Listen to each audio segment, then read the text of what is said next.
오늘 하나님 말씀은 출애굽기 3장 7절로 12절 말씀 보겠습니다.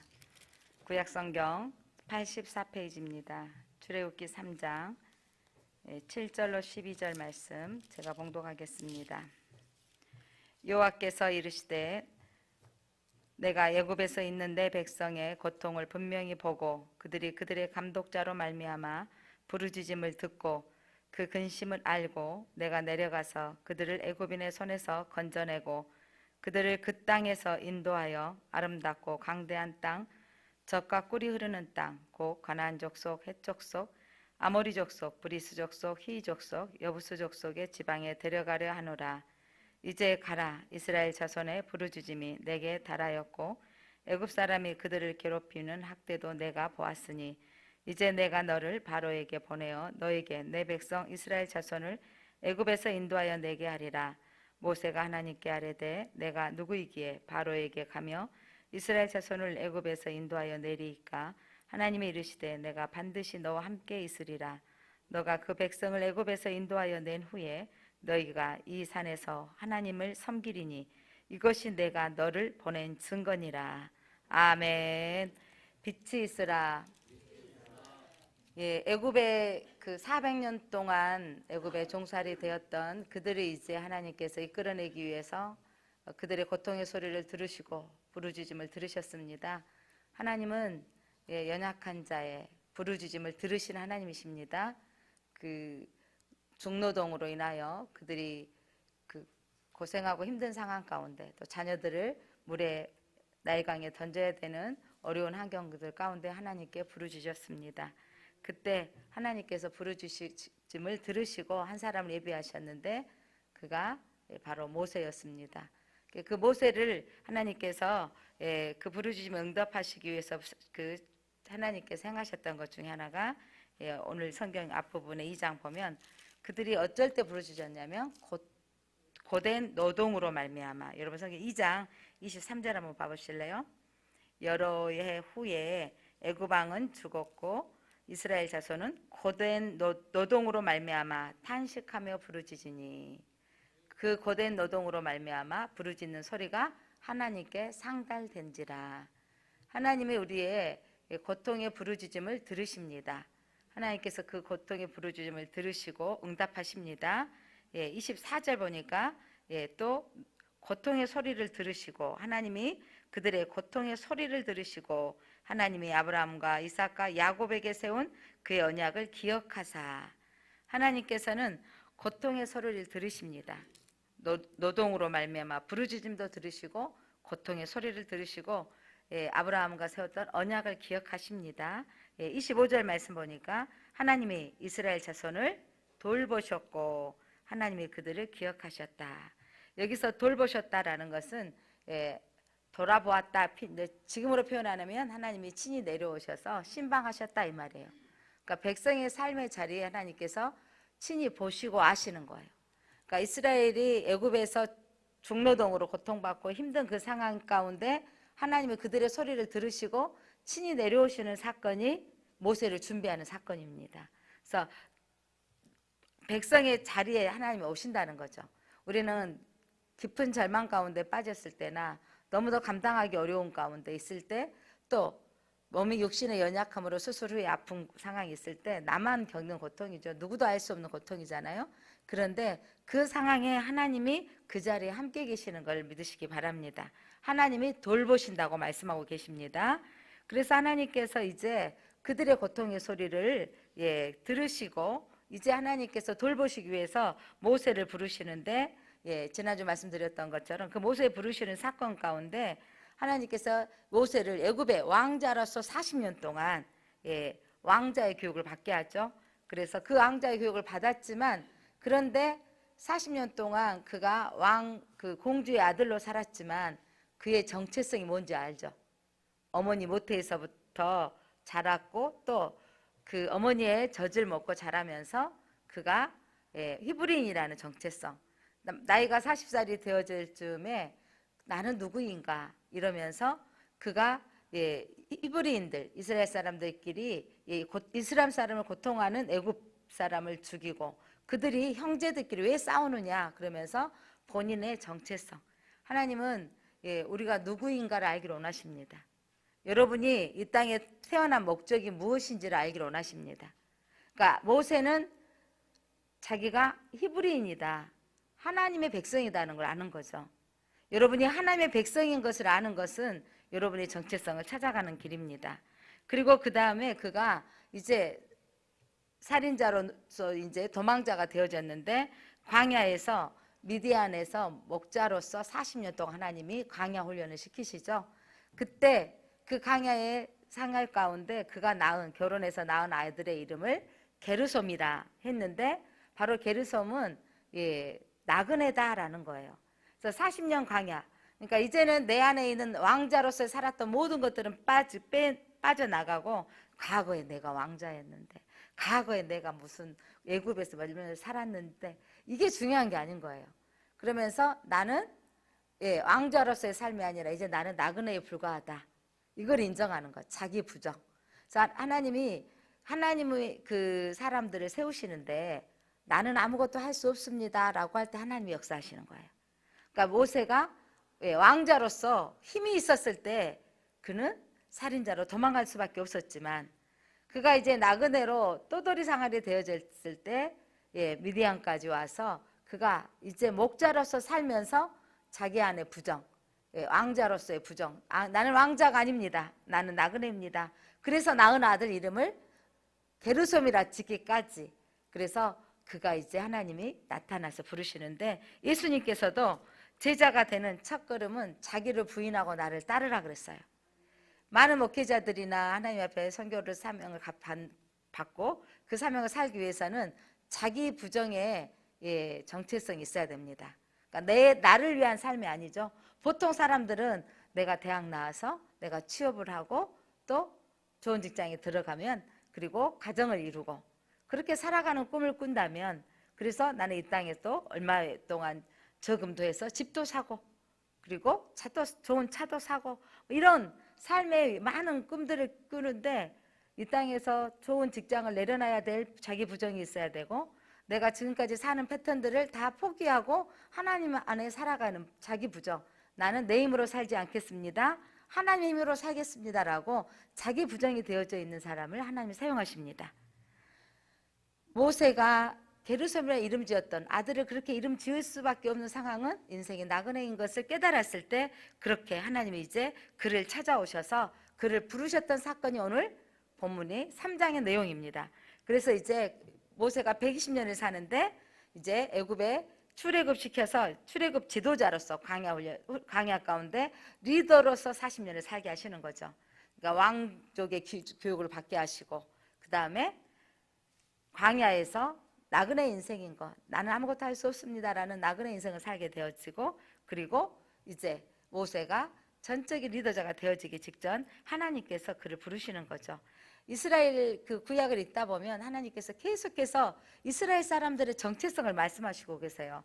너희도 애굽에서 나그네 되었습니다. 너희는 나그네들을 받아들이라 그랬어요. 출애굽 22장 21절 한번 보겠습니다. 이스라엘 백성들에게 하나님께서 늘 하시는 말씀을 한번 읽어보겠습니다. 시작. 너는 이방 나그네를 압제하지 말며 그들을 학대하지 말라. 너희도 애굽 땅에서 나그네였습니다. 이스라엘 백성들에게 너희는 애굽에서 무슨 삶을 살았어요?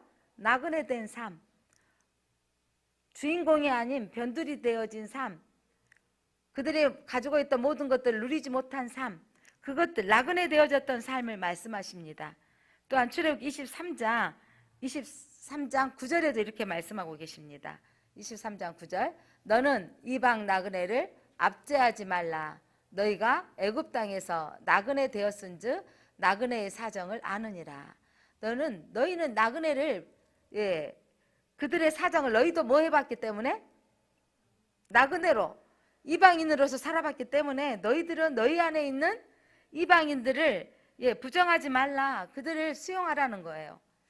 우리나라 사람들도 어려워서 멀리는 일제시대 때 미국, 하와이나 이렇게 미국으로 가서 또 그 이민자로 살았던, 고통받았던 경험이 있고요.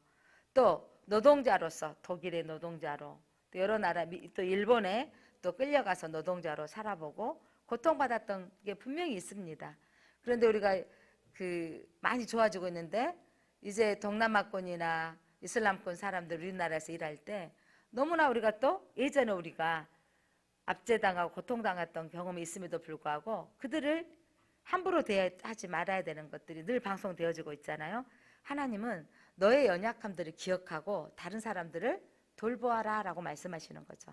그러니까 나그네를 되어졌던 그 삶이 된 사람, 그러니까 높아지고 모든 것을 가졌을 때 모세를 부르는 게 아니고 나그네인 것을 인정하고 아무것도 할 수 없습니다라고 하실 때 하나님이 드디어 그를 부르시는 것입니다. 그래서 이스라엘의 원형적 정체성은, 그러니까 애초에 아브라함을 불렀을 때 조상, 그는 갈대 우르에 있던 사람이고 하란 땅에 있었을 때 하나님께서 불러내어서 가나안 땅으로 가라고 하죠. 그러니까 인생이 이사를 가게 만들면서 내가 집도 절도 없는 상황이 하나님이 가라고 말씀하실 때 가는 그 나그네, 이스라엘의 원형적 정체성은 나그네입니다. 그래서 모세가 자기가 광야에 있으면서 나그네된 인생을 깨달았을 때 하나님이 그를 부르셨습니다. 그렇다면 나그네의 삶이란 무엇인가? 나그네의 삶, 하나님께 왜 나그네를 부르셨는가? 나그네의 삶이란 역사의 중심부보다는 주변부를 지향하는 삶을 사는 삶입니다. 그러니까 내가 힘이 있어서 강력하게 능력을 행하는 사람이 아니라 힘이 없어서 당하는 입장에, 그러니까 이제 힘이 없어서 도망자가 되어지는 삶이 되어져, 살인자로 도망가게 되어지는 그 삶이 되어졌을 때 갑보다는 을을 지향하는 삶이죠. 사실 세상에 갑은 얼마나 있을까요? 대부분의 사람은 을입니다. 강한 자에게 착취당하고 또 지배당하고 또 소속되어져서 상사에게 우리가 그들에게 순종하고 맞춰야 하는 삶을 사는 거죠. 그래서 나그네의 삶이란 자기가 연약한 자, 나그네의 삶을 살아봤으니까 이제 어떻게 해야 되냐면 약자를 긍휼히 여기고 이해하는 삶입니다. 그래서 모세를 이제 하나님께서 부르셨던 이유는 자기가 약자가 되어본 거예요. 도망자가 되어져 버린 것이고 되어보고 이제 아무것도 할 수 없는 목자로서의 삶을 살 때 하나님께서 그를 부르셨습니다. 그래서 하나님은 우리를 고통당한 사람들을 알고 돌보는 삶을 살기를 원하는 거예요. 우리가 먼저 구원받은 우리가 집사가 되어지고 권사님이 되어지고 안수집사님이 되어지고 이렇게 부름받아서 사역자가 되어지는데, 그래서 내가 연약해서 아무것도 몰랐을 때, 성경을 찾을 줄도 몰랐고 구약이 어딘지 신약인지도 몰랐을 때 아니 그것도 몰라? 이런 시각이 아니라 그들을 돌보아 줄 줄 아는 삶이 되어져야 되는 거죠. 그러니까 하나님은 그렇게 모세가 되어 있을 때 드디어 하나님께서 부르셨는데, 언제 부르셨냐면 자기 부정의 때. 그러니까 모세를 하나님 부르시는 시기는 왕자로 있었을 때가 아니라 애굽의 왕자의 자아는 다 무너지고 나그네 자아가 생겨졌을 때, 나는 도망자고 나는 연약한 자고 내 힘이 아무것도 할 수 없을 때 고통의 소리를 들으시고 하나님께서 모세를 부르십니다. 자, 역사의 변화의 시기, 역사가 변하는 시기를 시작하는 하나님께서는요, 이스라엘 백성들의 고통의 소리를 들으시고 일하기 시작하셨습니다. 여러분, 우리가 이 동일하게 이 코로나에 대한 고통의 소리를 하나님 앞에 부르짖어야 돼요. 그 부르짖음 가운데 있을 때 하나님이 역사하시는 것입니다. 그렇게 역사하실 때 하나님 오늘 초월적인 임재를 나타나세요. 오늘 3장이 드디어 초월적인 호렙산에서 양떼를 치는 거예요. 여러분 3장 1절 보면 미디안 제사장 이드로의 양떼를 치더니 그가 도망해서 미디안 사람의 집에 가서 양떼를 치면서 이제 왕자에서 최저의 생활을 하게 되는 거죠. 거기에서 서쪽으로 인도하여 이제 양을 치러 가면서 그가 호렙산에 이르렀습니다. 호렙산에 이르렀을 때 가만히 보니까 그때 여호와의 사자가 나타난 겁니다. 여러분 3장 2절 한번 읽어볼까요? 시작. 여호와의 사자가 떨기나무 가운데로부터 나오는 불꽃 안에서 그에게 나타나시니라. 그가 보니 떨기나무에 불이 붙었으나 그 떨기나무가 사라지지 아니한지라. 여호와의 사자가 나타나는데 여러분 초자연적인 임재 가운데 나타났어요. 떨기나무는 무슨 나무냐면 저도 가서 봤던 이스라엘 그쪽 그 시내산에 가서 봤는데 가시나무 같은 거예요. 제가 봤을 때 이렇게 탱자나무 같은 그렇게 가시 엉켜 있는 큰 나무가 아닌 광야에 여러분 바싹 말라서 있는 나무들이 많이 있는. 그런데 그 떨기나무 가운데 불이 붙었어요. 그러면 광야에 보통 그런 나무들은 불이 잘 타겠어요? 안 타겠어요? 늘 메말라 있기 때문에 잘 타요. 그런데 불이 임했는데 그 속에 불꽃 가운데 나무는 타지 아니하고 하나님의 임재가 나타나는 거예요. 이게 이제 그 하나님은요 초월적인 임재 가운데 사역자를 부르시는 거예요. 많은 목회자들이 많은 사명자들이 하나님의 이 초월적인 임재를 경험합니다. 극한 상황에 있을 때 하나님께서 부르심을 보는 거죠. 그러니까 모세를 하나님 부르시는데 목자로서 이제 모든 삶이 내려가 있을 때 하나님의 강력한 임재가 있는 거예요. 그리고 강력한 임재 가운데 하나님께서 보여주시는 한 게 뭐였냐면 불이 탔는데 그 안에 하나님이 계시는 모습이 보여지는 거죠. 그리고 나무는 타지 아니하는 사건 가운데 하나님께서는요 이성적으로 해석되지 않는 사건을 통해서 하나님을 부르십니다. 사람을. 많은 목회자들이 하나님이 헌신하게 되어진 조건들은 그런 내용들이 참 많습니다. 하나님이 정말 나를 부르신다면 그리고 사인을 보여주십시오 해서 사인을 보여주신가 하면 갑자기 강력한 임재로 너는 내 길을 가라라고 말씀하실 때가 있는 거죠.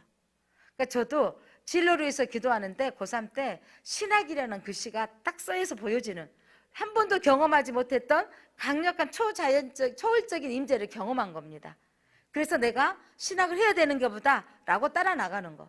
많은 분들이 그런 임재를 경험하는 거죠. 하나님이 나를 부르시는 사건들을 경험하기 때문에 그 임재는 너무 강력하기 때문에 부정할 수가 없는 거예요. 가끔 누군가가 말해서 그 정도 믿음 좋으면 신학해야 되겠구만 이 정도 여러 사람이 들어서 할 수도 있습니다. 그런데 모세가 부정할 수 없는 강력한 임재가 있는 거 하나님의 강력한 임재를 봐버리고 경험하게 된 것입니다. 그래서 하나님 그 모세가 놀래가지고 그 광경을 가까이 가서 보려고 하는데 그때 보려고 나아갔습니다. 그때 여호와께서 그가 보려고 오는 것을 보시고 너가 선 것은 거룩하니 내 발에서 신을 벗으라 라고 하십니다. 지금까지 광야에서 목자로서 온통 온몸에 흙두성이의 모래바람에 신발은 더러운데 신발 그것을 벗으라는 거예요. 신발을 벗으라는 의미는 여러분 신을 벗으라 이런 의미는 세상의 부정으로는 하나님 앞에 설 수 없다라는 것을 의미하는 거예요. 신발은 모든 세상을 밟고 다녔잖아요. 그 신을 벗으라라는 것은 너가 가지고 있던 지금까지 경험했던 것들을 이제 지저분하고 더러웠던 것들 세상의 부정으로 가득 찬 것을 벗어버리고 하나님 앞에 서라 이 말입니다. 그래서 하나님 앞에 선다라는 것은 바로 여러분 우리가 예배 시작할 때 서서 예배 드리는 것은 하나님을 경외하는 표시죠. 그래서 그 순간 모세는 온몸으로 하나님 앞에 경외함으로 서 있는 것은 하나님 바로 예배하는 것을 의미합니다. 그래서 하나님께서 모세가 신을 벗게 하시고 그 자리에 섰을 때 하나님께서 말씀하시는 거죠. 이제 듣겠습니다. 너무 강력한 불 가운데 임하신 하나님이 모세 가까이 이걸 보려고 왔을 때 네 발에서 신을 벗으라라고 하니까 신을 벗는 순간 하나님께서 그에게 소명을 주시는 거죠. 바로 출애굽기의 주제 말씀이기도 하고 오늘 출애굽기의 3장 7절로 8절 말씀 출애굽기 전체 이 배경이 되는 말씀입니다. 주제 성구입니다. 자, 한번 7절 읽어보겠습니다. 시작. 여호와께서 이르시되 내가 애굽에 있는 내 백성의 고통을 분명히 보고 그들의 감독자로 말미암아 부르짖음을 듣고 그 근심을 알고 내가 내려가서 그들을 애굽인의 손에서 건져내고 그들을 그 땅에서 인도하여 아름답고 강대한 땅 젖과 꿀이 흐르는 땅 곧 가나안 족속, 헷 족속, 아모리 족속, 브리스 족속, 히위 족속, 여부스 족속의 지방에 데려가려 하노라. 여기서 여러분들이 그 동사 이전에 우리 성경 공부할 때 했었는데 한번 보겠습니다. 동사에 동그라미 쳐보세요. 애굽 내 백성의 고통의 소리를 하나님께서 어떻게 분명히 보고 하나님은요 고통의 소리를 고통의 환경을 보십니다. 보고 그리고 그들의 감독자로 말미암아 부르짖음을 듣고 보고 듣고 근심을 알고 그래서 하나님이 어떻게 내가 내려가서 하나님은요, 우리의 환경을 보시고 들으시고 아시고 내려오십니다. 한번 따라서 해보겠습니다. 보고 듣고 알고 내려가서. 예, 하나님은 우리의 모든 환경을, 여러분이 환경을 하나님은 보신다는 거예요. 이스라엘 백성 가운데 그들의 고통의 모습을 보셨다라는 거죠. 고통의 부르짖음을 들으셨고 하나님은 그리고 아시고 내려오셔요. 내려오셔서 이제 그들을 어떻게 하신다고요? 자, 내려가서 그들을 애굽인의 손에서 건져내고, 그리고 그들을 그 땅에서 인도하여 어디로 데려가려 하느라? 예, 가나안 땅으로. 그들이 뭐냐면 그 가나안 족속, 헷 족속, 아모리 족속, 브리스 족속, 히 족속, 여부스 족속 지방이 바로 가나안 땅이에요. 약속한 땅으로 데려가려 하노라. 이게 7가지 동사가 이 출애굽기 전체를 설명하고 있습니다. 자, 한번 따라서 읽고 같이 한번 볼까요? 시작. 보고 듣고 알고 내려가서 건져내고 인도하여 데려가려 하노라. 하나님은 우리의 고통을 보십니다. 보고 듣고 우리의 모든 고통의 소리를 들으시고, 그 다음에 하나님 어떻게 하신다고요? 아신다고요. 알고 내려오셔서 우리를 건져내어서 인도하는데 어디로? 가나안 땅으로 데려가려 하노라. 약속한 땅으로 데려가려고 하시는 겁니다. 그리고 출애굽기 3장 10절, 그 밑에 10절 한번 읽어보겠습니다. 시작. 이제 내가 너를 바로에게 보내요. 이제 모세의 소명이죠. 너를 누구에게 보낸다고요? 바로에게 보내요. 너에게 내 백성 이스라엘 자손을 어디에서? 애굽에서 인도하여 내게 하리라. 자, 모세의 소명은 이제 광야 가운데 도망자로 있는데 그를 어떻게 하신다고요? 이제 애굽의 바로에게 나가서 그곳에서 이스라엘 백성들을 애굽에서 인도하여 내게 하는, 출애굽시키는데 너를 지도자로 삼겠다는 하나님의 소명을 듣습니다. 이 소명 가운데 여러분, 모세는 깜짝 놀라죠. 하나님 이 소명 말씀하셨을 때 나는 할 수 없어요 라고 하는 거죠. 근데 하나님께서는 아브라함에게 약속하셨던 거죠. 이제 너희들이 400년 후에는 그 백성들이 다시 이 땅으로 데려오게 하실 것이다 라는 약속을 성취하시는데, 애굽에서 400년 동안 하셨던 이유가 있다고요. 하나님의 언약의 3요소, 나라를 이루기 위해서, 하나님의 백성 나라를 이루기 위해서 3요소를 만드는데, 바로 아브라함에게 너의 후손이 별과 같이 많아지리라, 모래와 같이 많아지리라 라는 민족을 이룰 동안 하나님이 400년 동안 기다리셨던 거예요. 그러니까 아무리 핍박을 해도 자손들이 번성해지는 거죠. 고된 노동을 주어도 수는 많아지는 거예요. 그래서 민족을 이루게 하시고, 주권 언약, 하나님께서 함께 하시는 것을 말씀하시는데, 예, 하나님이 내가 함께 하셔서 너희들이 하나님이 그 나라의 왕이 되어주시고 하나님의 법을 세우시죠. 모세를 통해서 앞으로 법을 너에게 주시리라. 그래서 하나님의 주권 언약이시고, 그 다음에 땅 언약, 어디로 가게 하시리라? 약속의 땅, 가나안 땅, 젖과 꿀이 흐르는 땅으로 가게 하리라. 하나님이 아브라함에게 너의 모든 민족이, 너의 후손들이 모든 민족에게 복이 되게 하리라. 그러니까 하나님께서 이 민족을 이루게 하셨던 언약이 성취되게 하시고, 그 다음에 하나님 왕으로 섬기는, 그리고 그 법 아래 살도록 하나님께서 율법을 주시고, 그리고 약속한 땅 가나안 땅으로 들어가는 나라가 세워지려면 뭐가 있어야 되냐면, 나라는 영토가 있어야 되죠. 그 다음에 뭐가 있어야 돼요? 주권이 있어야 돼요. 그 다음에 국민이 있어야 되죠. 국민이 있어야 되거든요. 그래서 하나님의 백성이 그렇게 되어졌을 때 드디어 이제 모세를 세우셔서 너를 이제 이스라엘 백성을 이제 출애굽하는 바로 앞에서 인도하게 내게 하시리라 라는 말씀을 주신 겁니다. 그랬더니 모세가 너무 두려워서, 하나님 저는 할 수 없습니다. 내가 누구간데 바로 앞에 서겠습니까? 나는 이제 내가 누구간데, 나는 아무것도 할 수 없습니다 라는 거예요. 내가 누구간데 내가 바로 앞에 서겠으며 이스라엘 자손을 애굽에서 인도해 내겠습니까? 그런데 하나님이 너가 반드시 인도하여 내리라. 내가 애굽에서 인도하여 내서 너를 이 산에서, 지금 있는 곳에서 하나님을 섬기게 하리라. 하나님은 출애굽하게 하신 이유가 뭐냐면 이 산에서 섬기게 하겠다라는 거죠. 그래서 그렇게 하시겠다는 언약을 말씀을 듣습니다.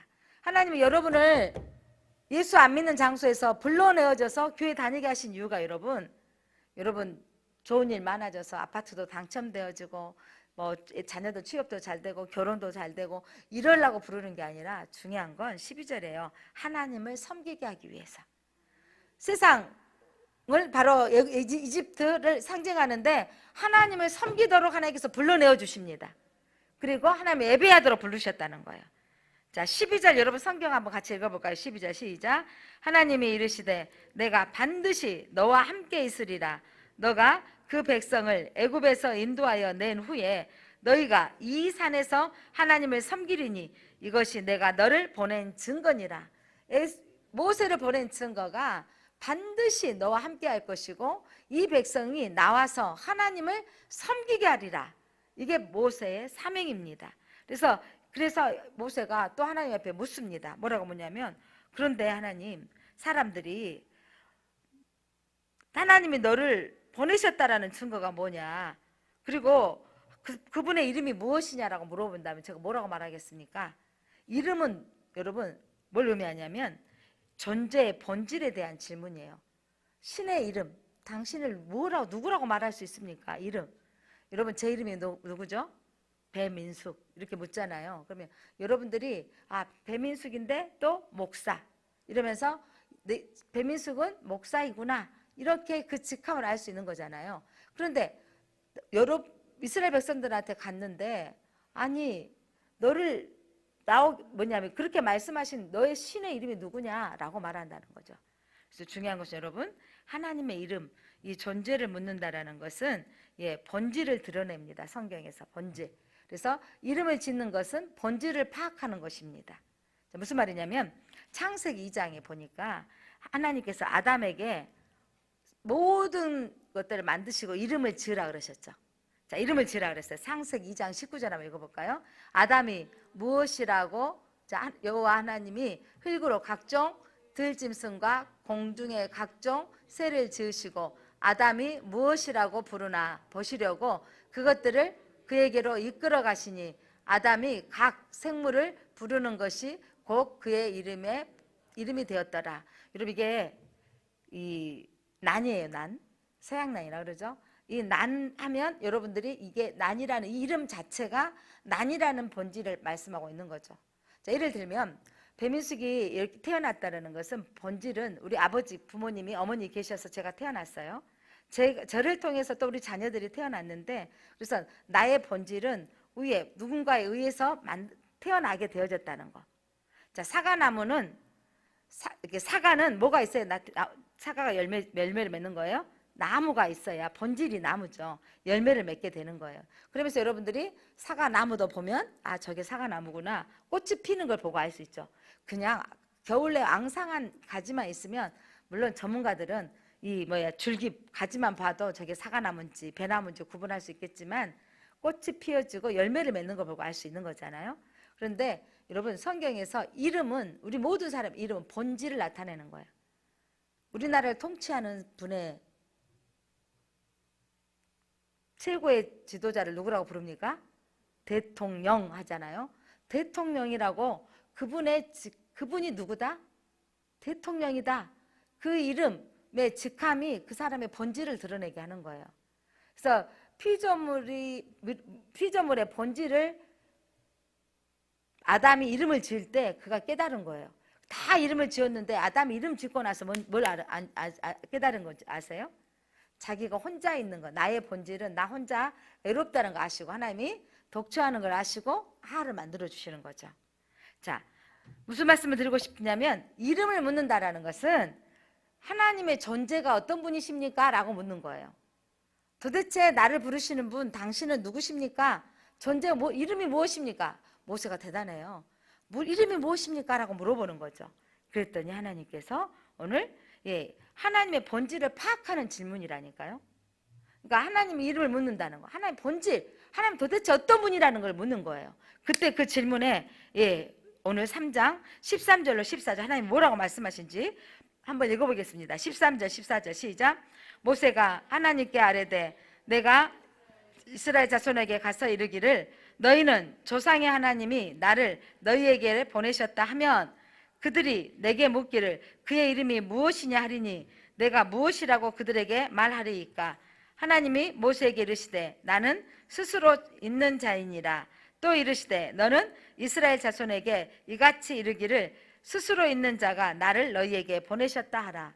이건 엄청난 말인데, 뭐 스스로 있는 자? 뭐 스스로 있는, 여러분 성경 읽다 보니까 그렇다고 생각하는데, 모든 신들은 여러분, 뭐 부처도 그가 스스로 있는 사람이에요? 부처 부모님이 계세요, 안 계세요? 부모님이 계시잖아요. 부모님이 있어서 태어난 거. 이 땅의 모든 우상들은 여러분 사람들이 만들었어요. 무엇에 의해서 만들어진 거라니까요. 자, 부처상 만든 사람 있어요, 없어요? 있습니다. 세상의 모든 뭐 마리아 상 이렇게 만들어 놨잖아요. 만든 사람 있어요, 없어요? 있습니다. 세상의 모든 신들은 뭐 알라를 믿고 있는, 물론 그런 신이라고 말하지만 그게 창시자가 마호메시라고 하잖아요. 그도 어떤 사람이 사람이었다라는 거죠. 그런데 여러분 중요한 건 당신의 이름이 무엇입니까? 본질이 무엇입니까? 라고 물어봤을 때 사람이면 이 성경에 이렇게 기록할 수 없는 거예요. 사람이 기록했으면. 그런데 본질이 누구에 의해서 만들어지지 않냐고? 스스로 있다고. 여러분 본질이 여기 혼자서 스스로 계신 분 있어요? 부모 없이 태어나신 분 있습니까? 스스로에 존재하는 것은 아무것도 없어요. 세상의 모든 우상은요 스스로 존재하지 않아요. 사람에 의해서 만들어졌고, 심지어 뭐 돌탑을 쌓든 무슨 석상에 만들어 놓든 어마어마한 부처상을 만들어 놨든 누군가에 의해서 만들어진 거잖아요. 그런데 하나님은 나는 스스로 있는 자다. I am. 나는 나다. 나는 who? 누구냐? 바로 나다. 나는 누구에서 만들어지지 않는, 나는 스스로 있는 자다. 여러분 이거는요 우리나라 말로 번역돼서 이렇게 되어지는 건데, 하나님은 모든 인류의 모든 것들은 여러분 창조도 하나님 의해서 만들어진 것이잖아요. 빛이 있으라.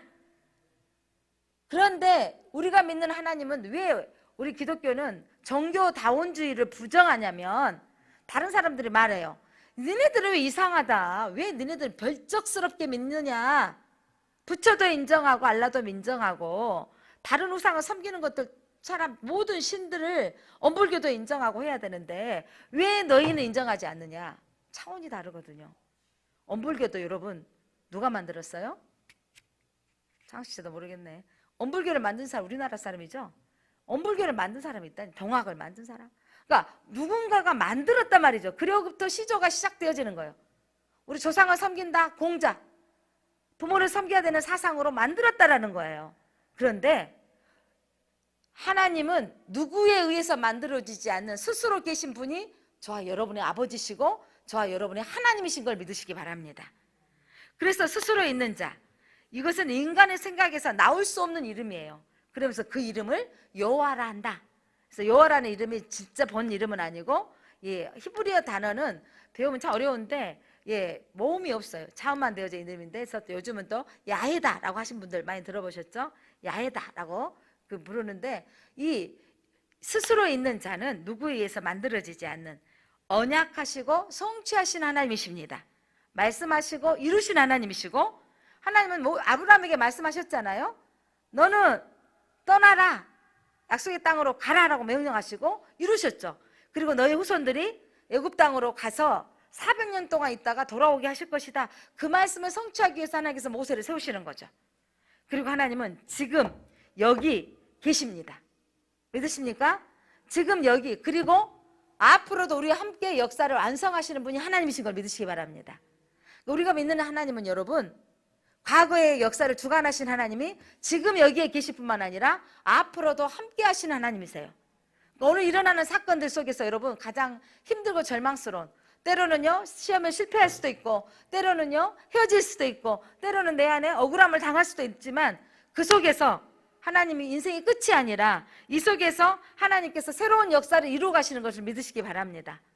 애굽 사람들이 중노동으로 힘들고 자식을 물에 빠뜨려야 되는 이 고통 가운데 있는데, 절망, 이렇게 우리는 죽는가 보다, 이렇게 우리 민족은 끝이 나는가 보다, 이렇게 절망하고 있을 때 하나님은 새로운 역사를 창조하시기 위해서 모세를 부르시는 것입니다. 사랑하는 성도 여러분, 모세에게 자신의 이름을 처음으로 밝히신 분이에요. 아니 창세기에도 뭐 하나님 여호와 이름이 나오는데, 여호와 하나님 나오는데, 그런데 그 이름은 보통 여러 가지 그 저자가 지었다 모세오경 하지만, 통상적으로 모세가 하나님께 받았던 율법들을 기록했기 때문에 창세기로부터 창세기, 출애굽기, 레위기, 민수기, 신명기를 통상적으로는 모세가 기록했다라고 해요. 물론 후대에 막 신학자들이 연구해 보니까 꼭 모세만이 아니라 다른 것들이 전부 되겠다 하지만 보편적으로 인정하는 거 말한다면 모세가 하나님의 이름을 들었어요. 그렇기 때문에 여호와 하나님이라고 기록했다라고 신학은 또 설명하고 있습니다. 자, 그러면서 하나님이 자신의 이름을 말씀하시는데 나는 스스로 있는 자다라고 하시면서 15절 여러분 성경 한번 읽어볼까요? 하나님이 또 모세에게 이르시되 너는 이스라엘 자손에게 이같이 이르기를 너희 조상의 하나님 여호와 곧 아브라함의 하나님 이삭의 하나님 야곱의 하나님께서 나를 너희에게 보내셨다 하라. 이는 나의 영원한 이름이요 대대로 기억할 나의 칭혼이라. 자, 누구? 하나님 여호와. 자, 하나님 여호와는 거기다 여러분 동그라미를 쳐놓으시기 바랍니다. 하나님 여호와. 그 이름은 아브라함 너네 조상 아브라함, 이삭, 야곱과 함께 하셨던 언약하셨던 하나님이 그 하나님이다 이 말이에요. 아브라함에게 언약하셨고 이삭에게 약속하셨고 야곱에게 약속하셨던 그 하나님이 누구 하나님이다? 여호와 하나님이다. 그래서 그들과 관계 맺으셨잖아요. 민족을 이루게 하시겠다고 약속하셨던. 그래서 이제 모세를 통해서 지금 많은 200만 명의 수가 되어지는 그들과 관계를 맺겠다라는 말씀이에요. 그 하나님이 여러분의 아버지십니다. 저의 아버지십니다. 그 하나님, 여러분이 인생 가운데 가장 큰 복이 뭔지 아세요? 빽 있는 능력 있는 부모님 만나면 요즘 무슨 수저라 그래요? 금수저라 그러잖아요. 능력 없는 부모 만나면 무슨 수저라 그러고? 흙수저라 그러잖아요. 하여간 이상한 말도 지어놨어요. 그래서 금수저 만났다는 것은 부모 잘 만났다 이 말이잖아요. 그리고 흙수저는 부모님 잘 못 만났다, 능력 없는 부모 만났다 이 말이잖아요. 그런데 여러분, 부모는 이 땅에서 내가 살아가는데 물론 금수저 만나서 좀 편하게 살 수 있지만 내가 잘못 관리하면 다 날려버리는 인생들 많아요. 흙수저 만났지만 내가 능력 받고 열심히 살면 내가 내 인생이 금수저가 될 수도 있어요, 세상은. 그런데 그거는 있다가도 없어질 것들이고 없다가도 있어질 것들이지만 여러분, 신은 이 땅의 모든 신들은 누군가 의해서 만들어진 신이지만 참 하나님은 스스로 계신 분이에요. 누구에 의해서 만들어지지 않으신 유일하신 하나님. 그래서 우리는 하나님이라 그래요. 물론 애국가에 하느님이 보호하사라고 하지만 그때 당시에 일제시대 그 이름이 애국가가 지어졌을 때는 개신교도 하나님이라고 불렀어요. 그런데 도대체 하느님이라 그러니까 나도 하느님 믿어 이래. 우리나라는 본래 무슨 신을 섬기냐면 하늘신을 섬겨요. 하늘에서 비 내려주고 햇빛 주시는 그 신. 그래서 이들에게 나도 하느님 믿지 이래. 여러분, 우리나라 사람들이 믿는 하느님이 우리는 다르다 해서 우리는 한 분이신 유일하신 하나님이다 해서 우리가 하나님을 우리는 개신교로 말하고 있어요. 근데 성당에서는 그대로 하느님이라고 하지만 우리는 어떤 분 개신교에 우리 기독교 다니면서도 하느님이 하는데 바꾸시기 바랍니다. 왜냐하면 그분이 하나님이라고 우리는 선언해야 돼요. 한 분이시고 유일하신 분이시다. 여러분이 믿는 하나님은 어떤 하나님이십니까? 스스로 계신 하나님이십니다. 그래서 여러분이 하나님이라고 왜 하나님이라고 하는가? 개신교에서 이걸 확실히 선언한 거예요. 하늘을 자연신을 초월하시는 한 분이신 하나님. 그 하나님을 우리가 믿는다는 고백을 하고 있습니다. 그래서 하나님은 계속해서 이 언약을 이루어갈 것이다.